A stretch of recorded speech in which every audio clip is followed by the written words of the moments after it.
2024 ഏപ്രിലിൽ 17 കോടി രൂപയ്ക്ക് ലേലം ചെയ്യപ്പെട്ട മോഹിനി എന്ന ചിത്രം ആരുടേതാണ്? രാജാ രവിവർമ്മയുടെ ചിത്രമാണ് മോഹിനി. 2024 ഏപ്രിലിൽ 17 കോടി രൂപയ്ക്കാണ് ഈ ചിത്രം ലേലം ചെയ്യപ്പെട്ടത്. എന്താണ് ചിത്രം? മോഹിനി. ആരുടെ ചിത്രമാണ്? രാജാ രവിവർമ്മയുടെ ചിത്രമാണ് മോഹിനി. രാജ്യത്തെ ആദ്യ ട്രാൻസ്ഷിപ്മെൻറ്റ് തുറമുഖമായി പ്രവർത്തിക്കുന്നതിന് കേന്ദ്ര തുറമുഖ മന്ത്രാലയത്തിൻ്റെ അനുമതി ലഭിച്ച തുറമുഖം ഏത്? വിഴിഞ്ഞം തുറമുഖം. വിഴിഞ്ഞം തുറമുഖത്തിനാണ് രാജ്യത്തെ ആദ്യ ട്രാൻസ്ഷിപ്മെൻറ്റ് തുറമുഖമായി പ്രവർത്തിക്കുന്നതിന് കേന്ദ്ര തുറമുഖ മന്ത്രാലയത്തിൻ്റെ അനുമതി ലഭിച്ചത്.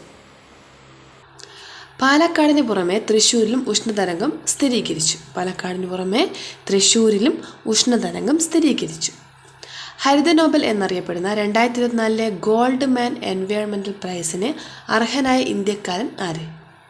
അലോക് ശുക്ല. ഛത്തീസ്ഗഡ് സ്വദേശിയായ അലോക് ശുക്ലയ്ക്കാണ് ഹരിത നോബൽ എന്നറിയപ്പെടുന്ന 2024 ഗോൾഡ് മാൻ എൻവയോൺമെൻറ്റൽ പ്രൈസിന് അർഹത ലഭിച്ച ഇന്ത്യക്കാരൻ. 2024 ഏപ്രിൽ അന്തരിച്ച മുൻ കേന്ദ്രമന്ത്രി ആരാണ്? വി ശ്രീനിവാസ പ്രസാദ്. വി ശ്രീനിവാസ പ്രസാദാണ് 2024 ഏപ്രിൽ അന്തരിച്ച മുൻ കേന്ദ്രമന്ത്രി. 2024 ഏപ്രിൽ തകർന്ന ഓൾഡ് കിജാബെ അണക്കെട്ട് സ്ഥിതി ചെയ്യുന്ന രാജ്യം ഏത്? കെനിയ. കെനിയയിലാണ് ഓൾഡ് കിജാബെ അണക്കെട്ട്. ഈ അണക്കെട്ട് 2024 ഏപ്രിൽ തകർന്നു. ഓൾഡ് കിജാബെ അണക്കെട്ട് കെനിയ. ഇന്ത്യയിലെ ആദ്യ ആർട്ടിഫിഷ്യൽ ഇൻ്റലിജൻസ് സിനിമ ഏത്? മോണിക്ക ഒരു AI സ്റ്റോറി. മോണിക്ക ഒരു AI സ്റ്റോറി എന്നതാണ് ഇന്ത്യയിലെ ആദ്യ ആർട്ടിഫിഷ്യൽ ഇൻ്റലിജൻസ് സിനിമ. ഈ സിനിമ സംവിധാനം ചെയ്ത ആരാണ്? EM അഷ്റഫ്. EM അഷ്റഫ് സംവിധാനം ചെയ്ത മോണിക്ക ഒരു AI സ്റ്റോറി എന്നതാണ് ഇന്ത്യയിലെ ആദ്യത്തെ ആർട്ടിഫിഷ്യൽ ഇൻ്റലിജൻസ് സിനിമ. 2024 ഏപ്രിലിൽ സ്വവർഗ ലൈംഗികത 15 വർഷം വരെ തടവ് ശിക്ഷ ലഭിക്കുന്ന ക്രിമിനൽ കുറ്റമാക്കി വ്യവസ്ഥ ചെയ്തുകൊണ്ടുള്ള ബിൽ പാസാക്കിയ രാജ്യമാണ് ഇറാഖ്. 2024 ഏപ്രിലിൽ സ്വവർഗ ലൈംഗികത 15 വർഷം വരെ തടവ് ശിക്ഷ ലഭിക്കുന്ന ക്രിമിനൽ കുറ്റമാക്കി വ്യവസ്ഥ ചെയ്തുകൊണ്ടുള്ള ബിൽ പാസാക്കിയ രാജ്യമാണ് ഇറാഖ്.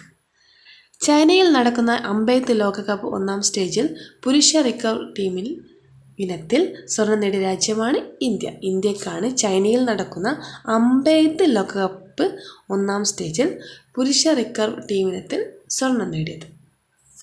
ധീരജ് ബൊമ്മദേവര, തരുൺ ദീപ് റായ്, പ്രവീൺ ജാദവ് എന്നിവരുൾപ്പെട്ട ടീമാണ് സ്വർണം നേടിയത്.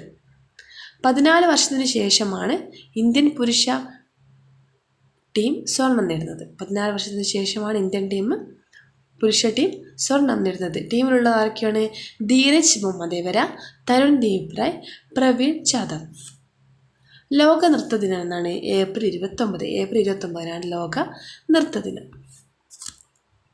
2024 ഏപ്രിലിൽ 17 കോടി രൂപയ്ക്ക് ലേലം ചെയ്യപ്പെട്ട മോഹിനി എന്ന ചിത്രം രാജാ രവിവർമ്മയുടേതാണ്. രാജ്യത്തെ ആദ്യത്തെ ട്രാൻസ്ഷിപ്മെൻറ്റ് തുറമുഖമായി പ്രവർത്തിക്കുന്നതിന് കേന്ദ്ര തുറമുഖ മന്ത്രാലയത്തിന് അനുമതി ലഭിച്ച തുറമുഖമാണ് വിഴിഞ്ഞം തുറമുഖം. പാലക്കാടിന് പുറമെ തൃശ്ശൂരിലും ഉഷ്ണതരംഗം സ്ഥിരീകരിച്ചു. ഹരിത നോബൽ എന്നറിയപ്പെടുന്ന 2024 ഗോൾഡ് മാൻ എൻവയോൺമെൻറ്റൽ പ്രൈസിന് അർഹത നേടിയത് അലോക് ശുക്ലയാണ് ഇന്ത്യക്കാരൻ.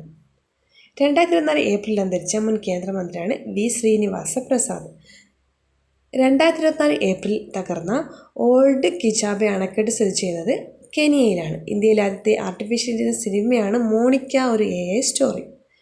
2024 ഏപ്രിലിൽ സ്വവർഗ ലൈംഗികത 15 വർഷം വരെ തടവ് ശിക്ഷ ലഭിക്കുന്ന ക്രിമിനൽ കുറ്റമാക്കി വ്യവസ്ഥ ചെയ്തുകൊണ്ടുള്ള ബില്ല് പാസാക്കിയ രാജ്യമാണ് ഇറാഖ്. ചൈനയിൽ നടക്കുന്ന അമ്പെയ്ത്ത് ലോകകപ്പ് 1ാം സ്റ്റേജിൽ പുരുഷ റിക്കർവ് ടീമിനെത്തി സ്വർണം നേടിയ രാജ്യമാണ് ഇന്ത്യ. ലോക നൃത്ത ദിനമാണ് ഏപ്രിൽ 29. Okay, thank you.